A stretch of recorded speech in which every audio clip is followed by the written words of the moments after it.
Teachers and aspiring teachers that are struggling to pass the state's controversial teacher licensing exam, they're getting some help under a bill that lawmakers in the House passed just today. For 2 years now, Contact 5 investigator Katie LaGrone has investigated how repeat failures on these tests have forced more than 1,000 teachers out of Florida classrooms. She reports tonight on the new rule inspired in part by her investigation.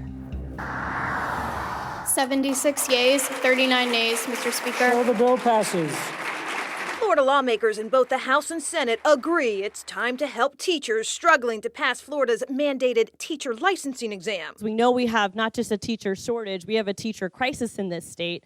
For 2 years, we've documented the frustrations of teachers and aspiring ones. I can't pass it. We've met all the demands in the classroom, but have repeatedly failed to pass the general knowledge section of Florida's teacher certification exam. This has been the hardest exam I've ever taken. A battery of exams testing a teacher's general knowledge in core subjects. Not pass, not pass, not pass. Crazy, it's crazy. In 2015, the state made the test tougher. We discovered passing rates fell up to 30%, forcing leading educators from school districts, colleges, and yes, lawmakers to respond. What we want to make sure is that the people who are getting gains for their students, that we find a pathway to make sure that they remain in the classroom because they're getting the job done. These new changes will do just that, giving schools the authority to keep teachers who haven't passed the state's test but have proven to be highly effective with students. It also gives teachers 2 additional years to take and pass the exams. That's better.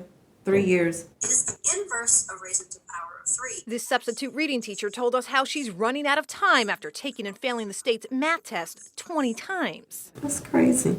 School districts are also applauding the changes. It just really allows us to be able to maintain some of those great teachers that may not be able to pass a portion of a single test. Find the greatest common factor. But critics like this former math teacher turned teacher tutor believes the problem may be the tests. I'm not so sure that's going to be as productive as the lawmakers think, because you have to question what you're really extending the time on. Give an extended period of time for those people who cannot pass the general knowledge test. Lawmakers say these changes are just a first step, but one that's needed in a state struggling not just to find teachers, but keep them.